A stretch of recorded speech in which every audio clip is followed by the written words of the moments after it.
yourself at home with next to nothing. Start cultivating a relationship with poverty. Dear guest, be bold enough to pay no heed to riches, and so make yourself like him, worthy of a god. For no one is worthy of a god unless he has paid no heed to riches. I am not, mind you, against your possessing them, but I want to ensure that you possess them without tremors. And this you will only achieve in one way, by convincing yourself that you can live a happy life even without them, and by always regarding them as being on the point of vanishing. But it's time I started folding up this letter. Not till you settle your account, you say. Well, I'll refer you to Epicurus for payment. Anger carried to excess begets madness. How true this is, you're bound to know, having had both slaves and enemies. It is a passion, though, which flares up against all types of people.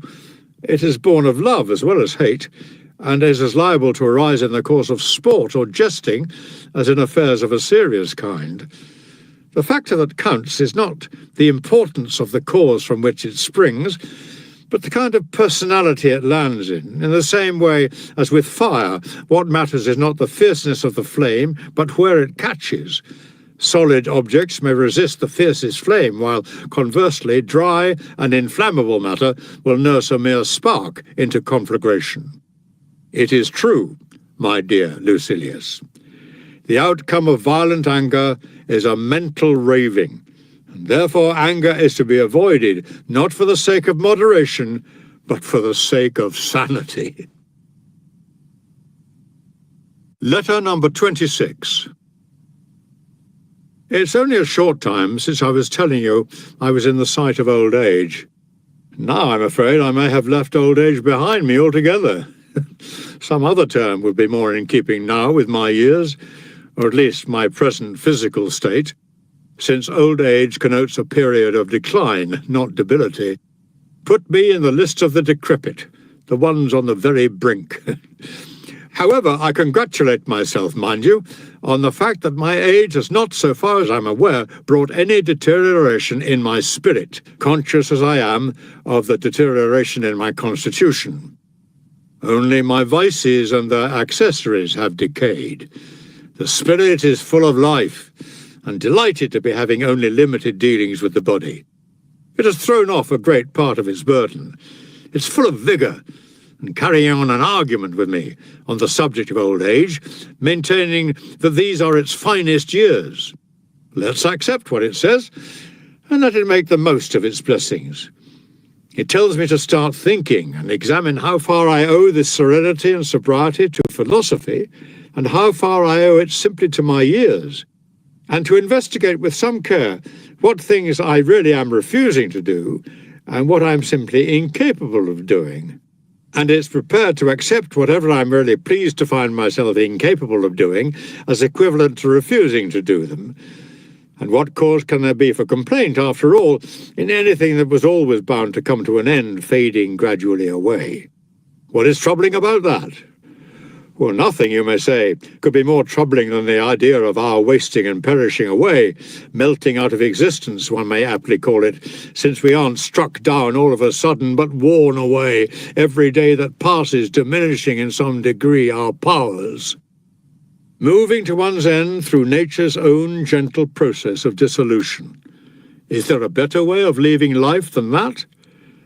Not because there is anything wrong with a sudden, violent departure, but because this gradual withdrawal is an easy route. Anyway, here's what I do.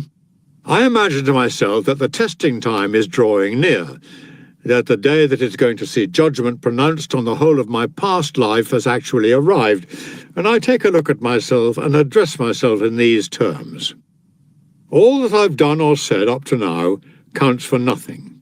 My showing to date, besides being heavily varnished over, is a paltry value and reliability as a guarantee of my spirit.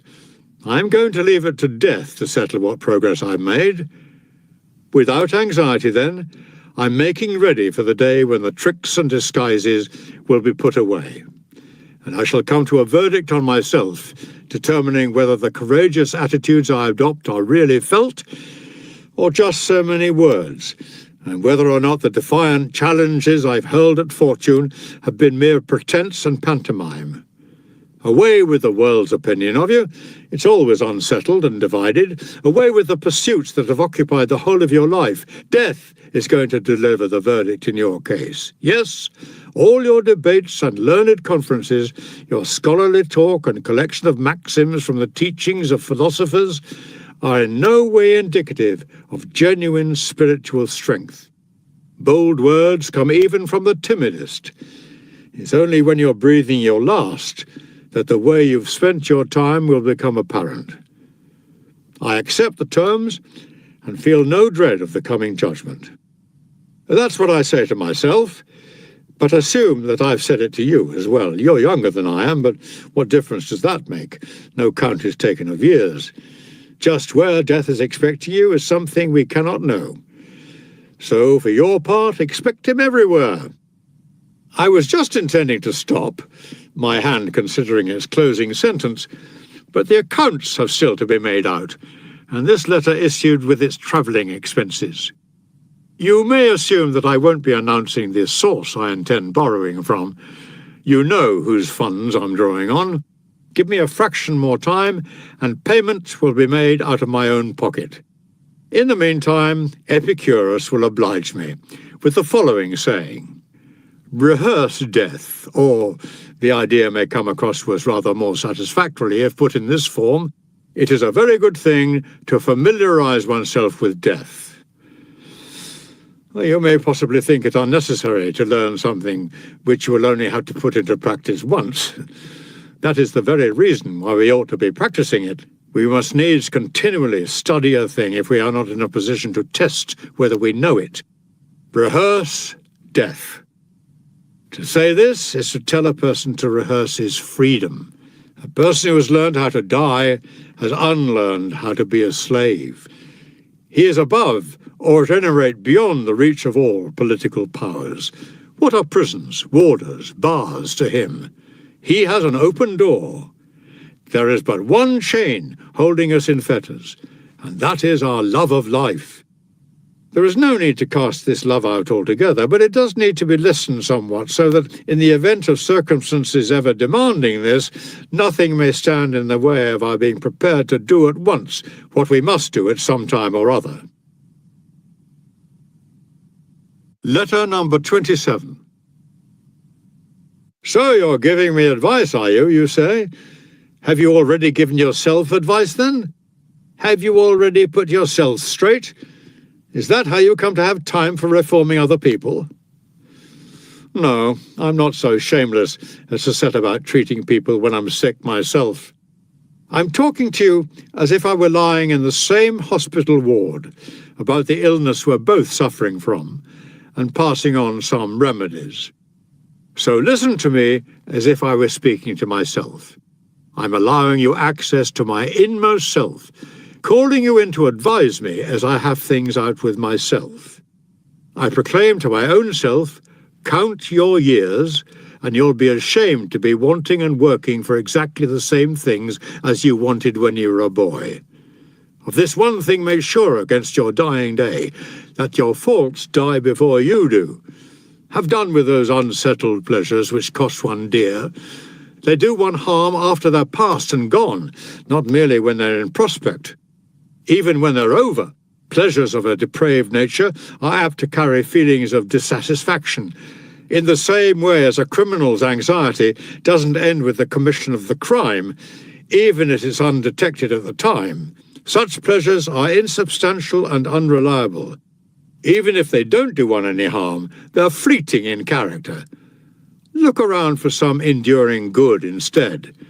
And nothing answers this description except what the spirit discovers for itself within itself. A good character is the only guarantee of everlasting, carefree happiness. Even if some obstacle to this comes on the scene, its appearance is only to be compared to that of clouds, which drift in front of the sun without ever defeating its light. How soon will you be fortunate enough to attain this happiness? Well, you haven't been dragging your steps up to now, but your pace could be increased. There's a lot of work remaining to be done, and if you want to be successful, you must devote all your waking hours and all your efforts to the task personally. This is not something that admits of delegation. It is a different branch of learning which has room for deviling. There was a rich man called Calvisius Sabinus in my own lifetime who had a freedman's brains along with a freedman's fortune. I have never seen greater vulgarity in a successful man. His memory was so bad that at one moment or another the names of Ulysses or Achilles or Priam, characters he knew as well as we knew our early teachers, would slip his memory. No doddering butler ever went through the introductions of a mass of callers committing quite such solecisms, not announcing